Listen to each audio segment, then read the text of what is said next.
And let me go straight to INB Minister Anurag Thakur. Anurag ji, शुक्रिया हमसे बात करने के लिए. गरीब महिलाएं, युवा, अन्नदाता, ये सरकार की प्रायोरिटी एरिया है और प्रधानमंत्री ने इनको कास्ट बोला है. तो क्या ये फोकस एरिया मान करके आप लोग उम्मीद करते हैं कि जो चुनाव होगा वो आपको फिर से वापस बजट पेश करने का मौका देगा? मारे जी, पहली बात तो मैं कहूं कि ये बजट समावेशी भी है, अभिनव भी है. This is not only the interim budget but this is inclusive and innovative as well. Well, you talked about the Gyan which is the गरीब, युवा, अन्नदाता एंड नारी.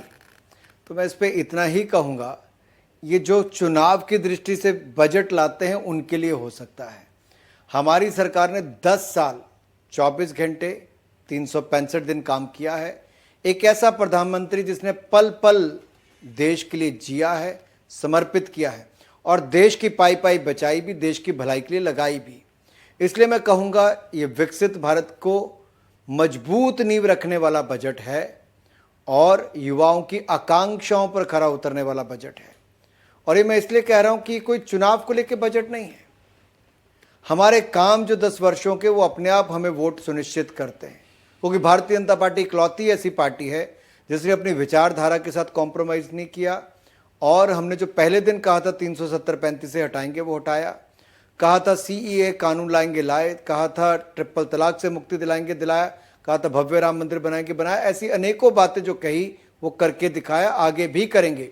तभी इस बजट में हमने कहा कि विकसित भारत बनाएंगे और ये जो 25 साल का रोड मैप है उसके लिए अगले 5 साल बहुत महत्वपूर्ण है.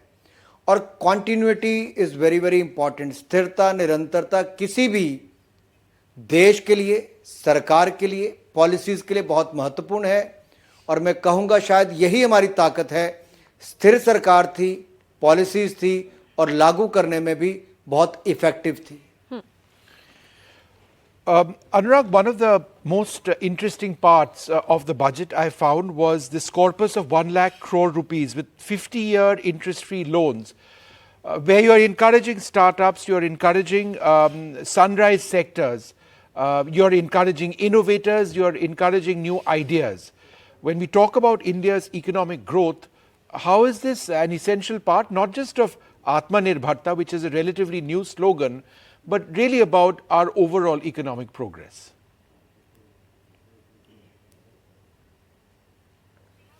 See, if you look at the previous government decision to have a national research foundation, the thought behind it, if you look at the experience of the last 10 years, on one hand, India had only few hundred startups in 2014, but today India is the 3rd largest startup ecosystem in the world. At the same time, back home in the education system, new education policy, we have tried to focus on the innovation and education both. At the same time, we have Atal Tinkering Lab running to more than 10,000 Atal Tinkering Lab across the country and various other such research groups. So basically, it is not only the research done by the startups, young entrepreneurs, but also from the school till the startups level to becoming entrepreneurs. I think this is going to play a very, very important role in the coming years. And this will create more entrepreneurship, will give more impetus to the research in our country, which was lagging behind in the first 6 decades.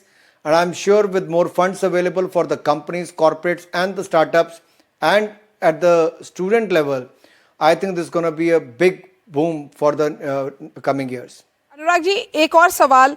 आपके विरोधी बोल रहे हैं कि ये rear view mirror को देखने वाला बजट है और जीरो ऑन डिलीवरी है, क्योंकि आप INB मिनिस्टर हैं, आपको नैरेटिव सेट करना होगा, तो आप उनको किस तरह का जवाब देंगे?